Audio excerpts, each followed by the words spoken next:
आशा करता हूं आप सब बहुत अच्छे होंगे। मेरा नाम है सिद्धांत अग्निहोत्री। स्टडी ग्लोस पे आपका बहुत बहुत स्वागत है। चलो, आज हम बात करेंगे भारत की। भारत जो है वो क्रूड इंपोर्ट अमेरिका से स्केल अप करने वाला है। कैसे, क्या इसका इम्प्लीकेशन होगा? और अगेन ये थोड़ा इकोनॉमिक्स है। अच्छा यार, हाँ, मैंने एक चीज रियलाइज की है और कुछ लोगों ने भी मुझे बोला है कि जब मैं इकोनॉमिक्स लेता हूं तो टॉपिक छोड़ देता हूं। मतलब क्या है कि आधा अधूरा समझा देता हूं। ये मैंने भी रियलाइज किया है। अब ऐसा नहीं होगा। देखो, इकोनॉमिक्स एक्चुअली होता क्या है ना कि जब मैं टॉपिक से डाइवर्ट हो जाता हूं तो आप लोग फिर गालियां देते हो कि सर आप टॉपिक से डाइवर्ट हो गए। तो इसीलिए मैं सोचता हूं कि टॉपिक पे ही रहो। लेकिन अब मैं क्या करूंगा, स्पेशली जब इकोनॉमिक्स समझा रहा हूं, वो टॉपिक पूरा खत्म करूंगा। भले ही उसमें 20 से 25 या आधे घंटे का लेक्चर हो जाए, but I will finish that topic. Okay, तो आज हम बात करेंगे भारत की। भारत क्रूड इंपोर्ट जो है अमेरिका से बढ़ा रहा है। बहुत गजब के इंसाइट्स दूंगा दोस्तों आपको। बहुत कुछ मालूम चलने वाला है। तो क्या इसके तेल के दाम कम होंगे? पता नहीं, जानेंगे हम अभी लेक्चर में। आखिरी तक देखो यार, और चैनल को सब्सक्राइब करो भैया। आप देखो, आप ही का सहारा है, हम अकेले हैं, ठीक है? और हम सबको साथ में चलना है, इसको नंबर वन बनाना है ना? तो ये आप ही कर सकते हो। इंस्टा पे मुझे फॉलो करो, आप यहाँ पे मुझे मैसेज करो। मुझे पता है बहुत सारे मुझे मैसेजेस आ रहे हैं, मेल्स आ रहे हैं। मुझे आपके साथ काम करना है सर। देखिए, मैं आपको बिल्कुल, खुद भी मैं बहुत ज़्यादा उत्साहित हूँ काम करने के लिए आपके साथ। बट आप थोड़ा सा भी रुक जाइए। हम रिक्रूटमेंट निकालेंगे, बिल्कुल निकालेंगे, लेकिन थोड़ा सा अभी हमको भी वक्त दीजिए। ये हमारा टेलीग्राम चैनल है, इस पे आपको पीडीएफ सबसे पहले मिल जाएगी।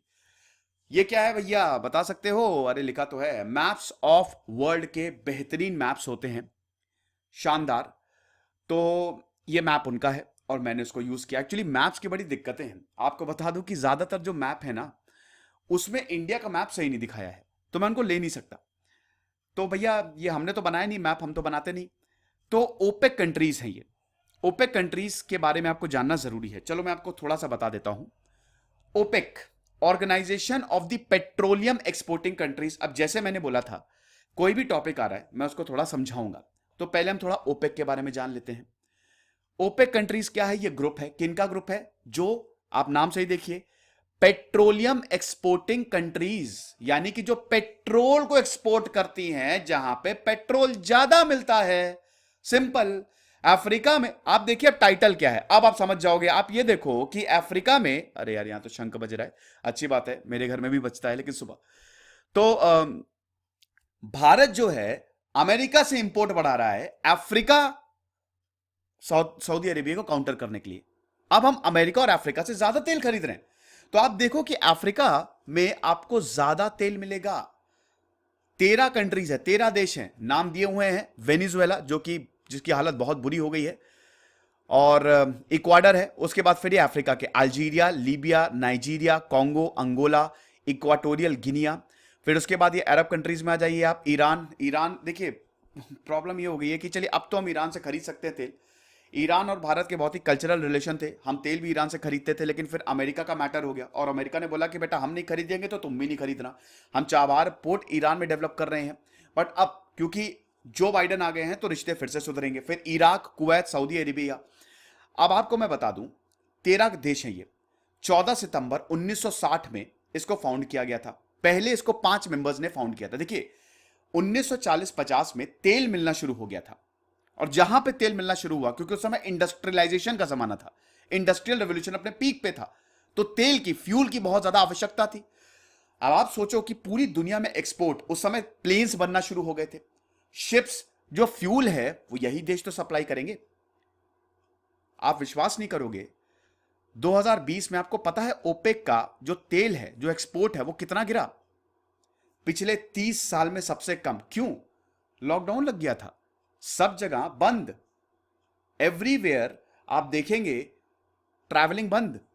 तो भाई ट्रैवलिंग जो होती है वो तेल से ही तो होती है। प्लेन जो हैं, शिप्स तेल से ही चलते हैं, लेकिन ट्रैवलिंग बंद। बहुत नुकसान हुआ इस साल पेट्रोलियम कंपनीज को, पेट्रोलियम देशों को बहुत नुकसान हुआ जो एक्सपोर्ट करती हैं। तो खैर वो एक अलग चीज है। अच्छा, आप इसका कमेंट बॉक्स में जवाब दो कि ओपेक का हेडक्वार्टर कहां पे है। ये आपको बताना है। चलो कमेंट बॉक्स में बताओ ये।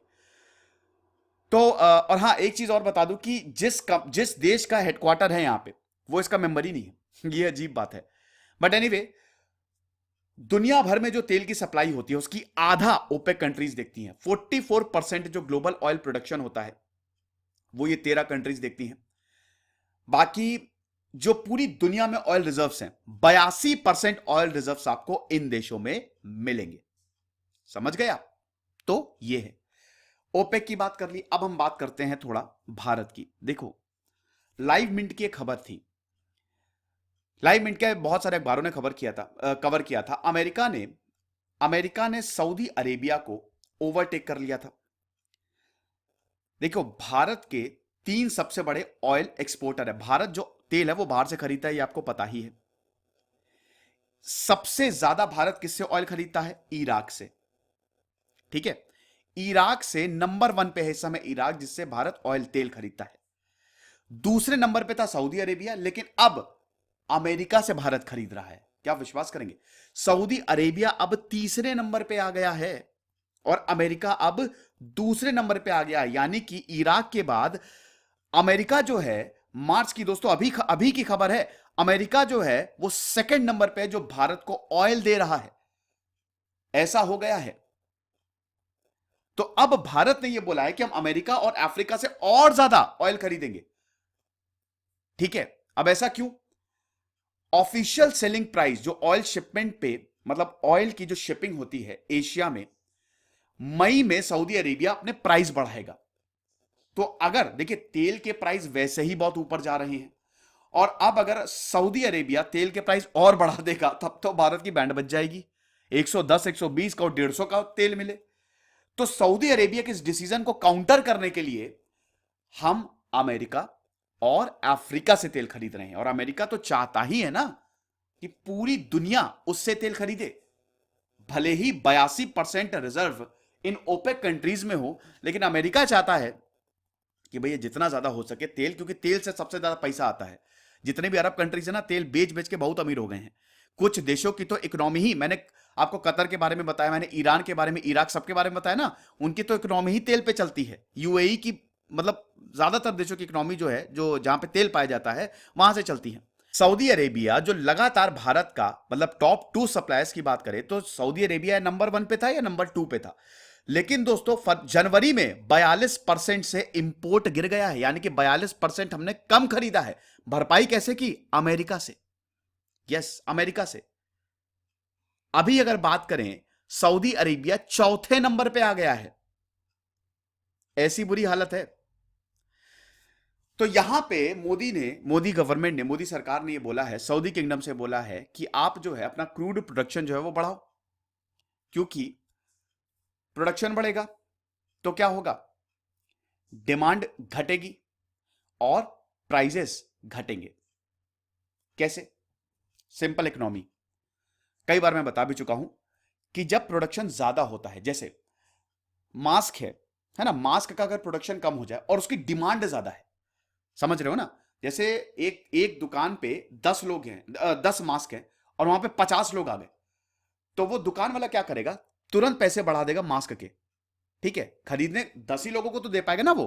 तो अब जो सबसे ज्यादा पैसा देगा हम उसको मास्क देंगे। ऐसा होता है। आपने अक्सर देखा होगा कि जब आप एग्जाम देने जाते हो तो किसी दूसरे शहर में जा रहे हो तो वहां पे जो टेम्पो ऑटो वाले ना, वो प्राइस बढ़ा देते हैं क्योंकि उनके पास डिमांड है। लेकिन अगर मान लीजिए कि उसके पास 100 मास्क के 50 लोग आ रहे हैं, तो क्या डिमांड ज्यादा है?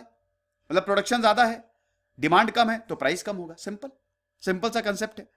तो यही मोदी जी ने बोला है कि यार देखो, ऐसा है, आपको डिमांड जो है वो घटानी पड़ेगी, प्रोडक्शन बढ़ाना होगा, डिमांड घटानी पड़ेगी, वरना तो हम अमेरिका से तेल खरीदते रहेंगे। अभी तो देखिए, अभी तो क्रूड ऑयल के प्राइस बहुत ज्यादा हैं। कच्चा तेल, आप समझ रहे ना, कच्चा तेल है ये। होता क्या है कि हम कच्चा तेल खरीदते हैं, कच्चा तेल को फिर यहां पे जो ऑयल कंपनीज है ना, बीपीसीएल हो गया, एचपीसीएल, ये सब रिफाइन करती हैं।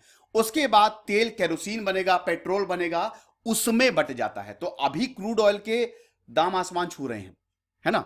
इसीलिए भारत में महंगा भी है। भारत ने अभी थोड़ा टैक्स भी लगाया था। ठीक है, तो यहां पे दोस्तों आप ये समझिए, एक समय पैंडेमिक में ऐसा आया था, -$37 पे चला गया था ये, पर बैरल। इतनी बुरी, ये वेस्ट टेक्सास की जो कंपनी थी, वो -37। क्योंकि हुआ क्या था ना, पैंडेमिक में ट्रैवलिंग बंद थी।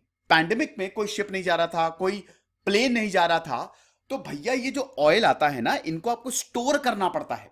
ये जो आप देखते हो ना, जब आप देखते होगे, जब आप ट्रेन से जाते हो कहीं पे, जब बड़ी बड़ी फैक्ट्रीज होती हैं, दूर दूर लगी रहती हैं, तो आपने अक्सर देखा होगा कि बड़े बड़े टैंकर्स होते हैं, ये एचपीसीएल के और ये इंडियन ऑयल के, उनमें तेल को रखा जाता है, उसका किराया जाता है, रेंट जाता है। तो तेल पड़े पड़े उस कितना ज्यादा पैसा उसका देना पड़ता। स्टोर आप थोड़ी ना कर सकते इतने टाइम के लिए तेल को। तो एक समय ऐसा आया था जब तेल के दाम इतने कम, पैंडेमिक में इतने कम हो गए थे कि क्या बताएं। लेकिन क्या प्राइस घटा? नहीं, क्योंकि हमारा डेफिसिट ज्यादा है।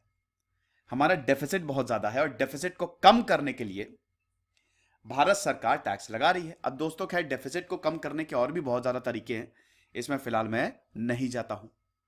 तो आप देख सकते हैं कि अभी 4.5 महीनों में, ये मार्च तक, ब्रेंट क्रूड जो है, हम ब्रेंट क्रूड ही खरीदते हैं, वो 80% का उसका जंप हुआ। $70, कहां -37, कहां 70, वो सीधा $70 पे, $70 पर बैरल, मतलब $70 अब बैरल पहुंच गया। Will you believe? अभी प्राइस जो है वो $63 पे है, $63 पे। अभी अगर प्राइस की बात करें तो मोदी सरकार जो है वो रिसीविंग एंड पे है। और इस समय तेल को लेके, भैया तेलों की वजह से ना सरकारें गिर जाती हैं। और देखिए तेल वाकई बहुत महंगा हो गया है, ₹100 लीटर, ₹90 लीटर, वाकई बहुत ज्यादा महंगा है भैया। टेक्निकली मैंने एक पेट्रोल पे लेक्चर बनाया है, टेक्निकली तो पेट्रोल को 30-35 रुपए से ज्यादा मिलना ही नहीं चाहिए। मतलब जब रिफाइन पूरा कमीशन अमीशन लेके जब वो बाजार में आता है 30-35 का होता है। अब उसमें टैक्स वैक्स लगा लीजिए 50-55, ज्यादा से ज्यादा 60, लेकिन बिक रहा है वो 100 का। कि सरकार कितने ज्यादा, सरकार और स्टेट, राज्य पेट्रोल से ही तो पैसा कमा रहे हैं, इसीलिए वो जीएसटी से बाहर है। ठीक है, अगर मान लीजिए प्राइस $67 बैरल से ऊपर जाता है, तो यहां पे प्राइस जो है 100 लीटर के ऊपर जाएगा।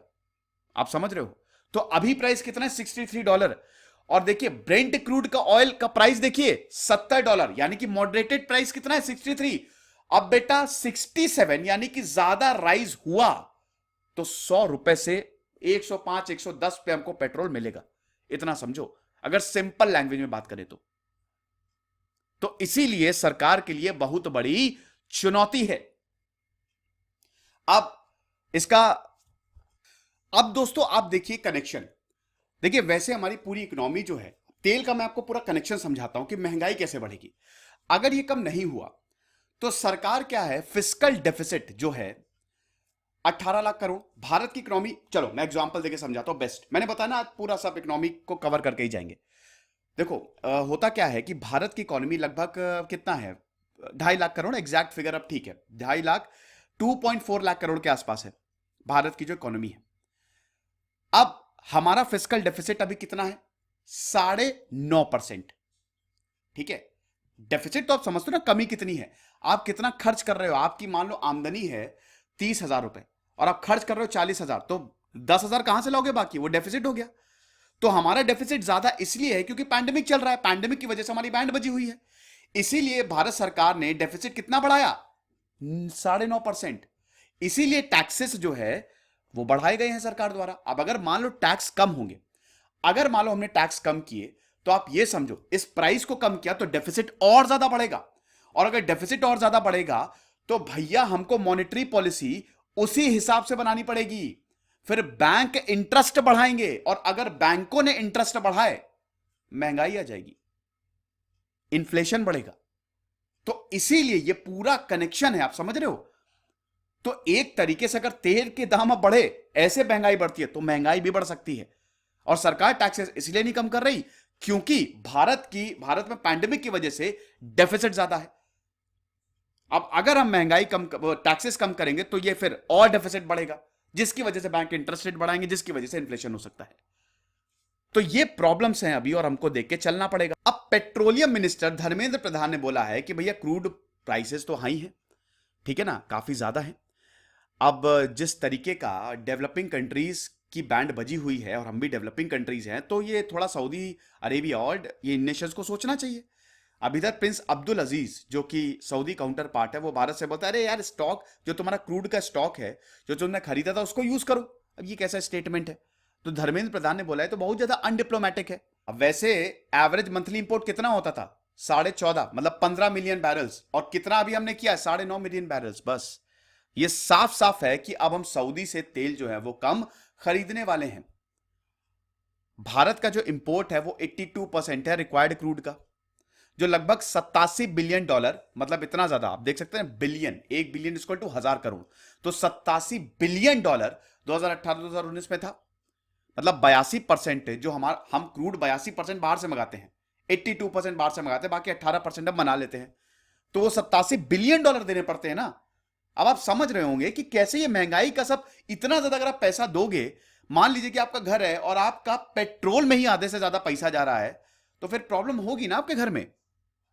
तो अगर ऑयल प्राइसेस कम होंगे तो बेस्ट है, हमको बेनिफिट होगा। अब मिडिल ईस्ट जो है उसके पास 60% है ऑल, अगर सारे तेलों की बात करें, अभी मैंने आपको बताया। फिर उसके बाद लैटिन अमेरिका, मतलब साउथ अमेरिका और अफ्रीका में आ जाता है। लेकिन ज्योग्राफिक प्रॉक्सिमिटी ऐसी है कि मिडिल ईस्ट आसानी से भारत में सप्लाई भेज देता है, शिप्स आ सकते हैं, कोई दिक्कत नहीं है। फ्राइट रेट्स देखो, साउथ अमेरिका दूर है, काफी दूर है, तो वहां से सप्लाई चार्जेस भी तो लगते हैं ना, करोड़ों तो उसी में ही लग जाते हैं। लेकिन मिडिल ईस्ट से जब शिप आते हैं तो उसके लो फ्रीट चार्जेस है, तभी हम चाबार पोर्ट को भी डेवलप कर रहे हैं।